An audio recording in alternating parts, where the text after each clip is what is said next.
সম্মানিত দর্শক, যারা আমাদের ভিডিওগুলো নিয়মিত দেখে থাকেন তাদেরকে আমাদের চ্যানেলের পক্ষ থেকে স্বাগতম জানাচ্ছি। আমরা আসলে যে ভিডিওগুলো করে থাকি সেটা হলো ট্রাভেল বেস। আমাদের ভিডিওগুলো হয়ে থাকে। আমাদের যেহেতু একটি ট্রাভেল এজেন্সি আছে, মিজান ট্যুরস অ্যান্ড ট্রাভেলস। আমাদের ট্রাভেল এজেন্সিতে আমরা হজ, উমরা এবং এয়ার টিকিটিং করে থাকি। বাংলাদেশের সবচেয়ে বড় একটা জনপ্রিয় ট্রাভেল এজেন্সি ফ্লাইট এক্সপার্ট নিয়ে আমরা আজকে কিছু কথা বলতে চাই। ফ্লাইট এক্সপার্ট আপনার যেভাবে মানুষকে অনলাইনে প্রথমে বিশ্বাস অর্জন করে সবাইকে যেভাবে ধোঁকা দিয়ে প্রায় 200-300 কোটি টাকা এ দেশ থেকে নিয়ে তারা এখন কানাডায় পাড়ি জমিয়েছে। আসলে এই সিচুয়েশনগুলি কেন ক্রিয়েট হয়, আমরা এই বিষয়গুলি নিয়ে একটু কথা বলতে চাই। সেটা হলো ফ্লাইট এক্সপার্ট একটি অনলাইন বেস ওটিএ ছিল।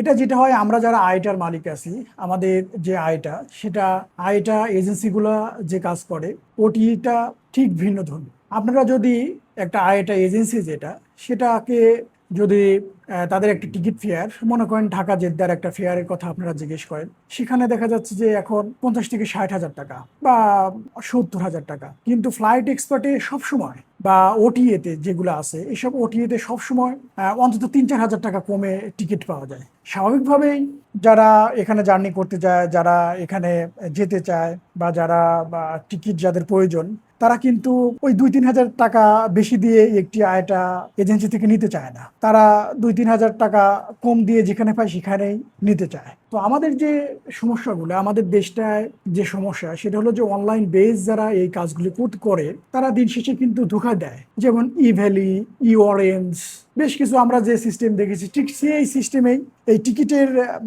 যে যারা টিকিটিং যে অনলাইন বেস যেটা ওটিএ, তারাও কিন্তু সেই ঠিক সেম কাজটাই করতেছে। তারা মনে করেন যে 2-3 বছর মানুষের আগে বিশ্বাস অর্জন করে হাজার হাজার মানুষের কাছ থেকে 200-300 কোটি টাকা নিয়ে তারা উধাও হয়ে যায়। তো আমাদের মাঝে কিন্তু আরো বেশ কিছু হাল ট্রিপ এই টাইপের আরো বেশ কিছু ওটিএ এখান থেকে পালিয়ে গেছে। আমরা এখন ফ্লাইট এক্সপার্ট নিয়ে যে ভুক্তভোগী, শুধু এখানে সাধারণ গ্রাহক তা কিন্তু না, দেখা যাচ্ছে ইন্টারন্যাশনাল টিকিটগুলোও কিন্তু অনেকে এখান থেকে করে থাকতো।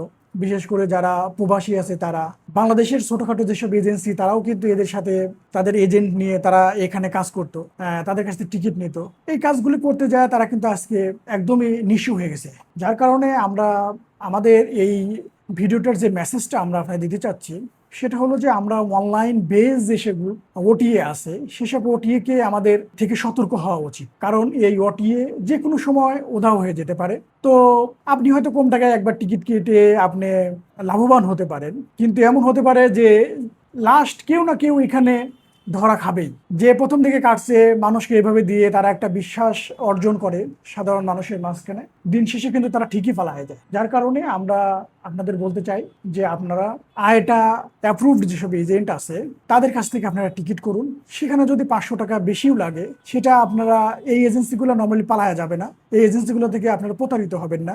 এই এজেন্সিগুলোর অফিসগুলি ভেরিফাই করা, যার কারণে ওটিএ এর উপর এতটা নির্ভরশীল না হয়ে, আমাদের দেশে যে ওটিএ গুলি আছে এটা আসলে এতটা নির্ভরশীল না হয়ে, আপনারা ডিরেক্ট আরেকটা এজেন্সি থেকে টিকিট কাটুন, নিরাপদ থাকুন, আপনাদের টাকার মূল্যায়ন করুন। এটাই বলে আমি আমার কথা শেষ করতে চাচ্ছি। আসসালামু আলাইকুম ওয়া রাহমাতুল্লাহি ওয়া বারাকাতুহু।